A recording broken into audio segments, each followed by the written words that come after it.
Hi everyone, let's talk about how to approach weekends. First of all, congratulations on making it through the first week. It seems like everybody has had a really great start. So I encourage you to use that momentum to carry you into this first weekend. Weekends can be tricky. They're nothing to be afraid of, but what happens typically you have less structure. So your husbands and children are home all the time and they're more of a distraction, and they want to go out to eat, or they want to take you away from your workouts, or you have parties to go to, or football games to tailgate at, or special things going on. So I always try to approach the weekend with a plan, and if I know that I have a party coming up, for instance, or just something going on, I take that into account and I kind of work backwards from it so that I know I'm getting my workout in early, I'm having a healthy breakfast, I'm having a shake, making sure I'm hydrating and drinking enough water. I don't set my alarm on weekends, but I do wake up and make sure I still work out first thing so that the day doesn't totally get away from me, because I think there's a greater chance of that happening on the weekends than on the weekdays. So go ahead, get your workout in early, make sure you're drinking plenty of water, start off with a healthy breakfast, and control what you can.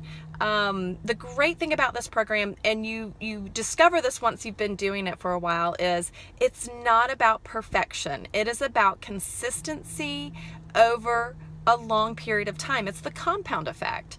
It's the fact that you're making these small daily changes, and over, many months and years, it really becomes a huge change that you're making. So don't give yourself too hard a time if you go astray, but if you go astray, jump right back into it. That's why I say go ahead and exercise and get your a healthy breakfast in, because you have, at least can look back on the positives and say, okay, I did it. I will tell you, for my first round, I had a holiday, I had my husband's birthday, I had supper club, I had a lot of things come up during my first round. So I get that life gets in the way. Do your best, drink your shake before you go to any kind of event or party. And as far as Halloween goes, that's a big one for me because I love sugar. I love little candy bars. I used to eat Kit Kats this time of year, from the beginning of October until that first week in November, until I just couldn't take it anymore. And then I'd finally get rid of everything in my house, but I just kept buying and rebuying candy.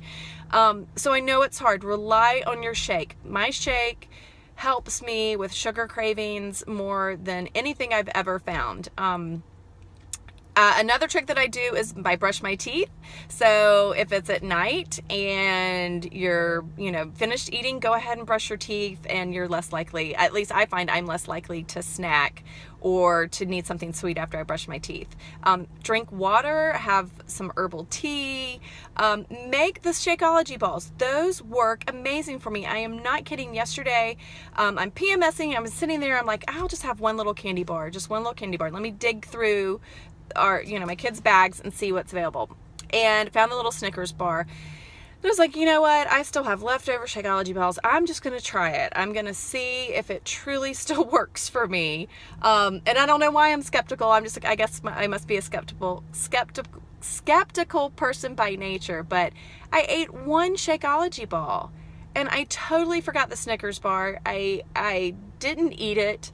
And it was so easy. So I encourage you to make the Shakeology balls and have those Halloween night. That's what I'm going to do. I'm actually having my whole neighborhood over for a party, so I'm going to make the Shakeology balls to have out, and I will carry them with me while we go trick-or-treat, so I am not tempted to eat my kids' candy.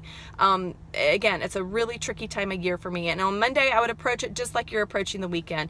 Make sure you get your workout in early, have a healthy breakfast, maybe drink your shake before you go out trick-or-treating with your kids. We can do this. It's just one day, Halloween. And again, if for some reason you go astray, don't beat yourself up over it. One bad meal is not going to ruin things. You just have to be patient and get right back to it. And you know the things at this point after having, 1 week under your belt, you know what you need to do. Speaking of next week, it's going to be much easier. You won't be as sore. Things will feel more natural. You'll be better able to understand the containers and use the containers. So I hope everyone has a great weekend and a safe Halloween. If you have any questions, just post them below.